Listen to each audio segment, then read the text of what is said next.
জুলাই শহীদ স্মৃতি ফাউন্ডেশনের সাধারণ সম্পাদক সার্জিস আলম বলেছেন, গণ অভ্যুত্থানের বিশ্বাসের সঙ্গে বেইমানি করলে কাউকে ছাড় দেওয়া হবে না। ডক্টর ইউনূসও যদি হয় তাকেও ছাড় দেওয়া হবে না। গতকাল রাজশাহী শিল্পকলা একাডেমিতে জুলাই গণ অভ্যুত্থানের রাজশাহী বিভাগের শহীদ পরিবারের মাঝে আর্থিক সহায়তা চেক বিতরণ অনুষ্ঠানে একথা বলেন তিনি।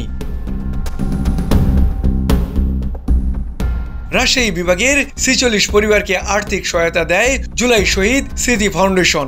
প্রতিটি শহীদ পরিবারকে ৫ লাখ টাকা করে সহায়তা দেওয়া হয়। অনুষ্ঠানে সার্জিস আলম বলেন, শেখ মুজিবুর হত্যার বিচারের জন্য কবর থেকে লাশ উত্তোলনের প্রয়োজন না হলে জুলাই আগস্টের শহীদদের লাশ কেন তুলতে হবে? আর কোনো শহীদদের লাশ কবর থেকে উত্তোলন করতে দেওয়া হবে না।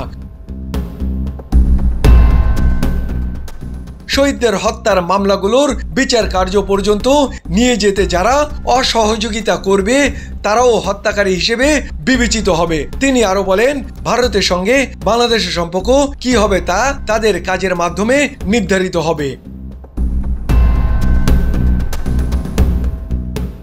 তবে সম্পর্ক ভালো রাখতে চাইলে ভারতকে খুনি হাসিনাকে আশ্রয় না দিয়ে ফেরত দিতে হবে। সার্জিস আলম বলেন, যারা গণহত্যায় সরাসরি জড়িত ছিল তাদের আমরা বিন্দুমাত্র ছাড় দেব না। পুলিশ হোক, আওয়ামী লীগ হোক, যুবলীগ হোক, ছাত্রলীগ হোক, যাই পরিচয় হোক, এ পরিচয় মুখ্য নয়। তার বিরুদ্ধে যদি ডকুমেন্ট থাকে তাহলে আমাদের কাছে তার একমাত্র পরিচয় একজন খুনি, একজন হত্যাকারী। তাদের দৃষ্টান্তমূলক শাস্তি নিশ্চিত করতে হবে বলে জানান সার্জিস আলম। মোয়াজ্জেম হোসেন, চলমান বিশ্ব।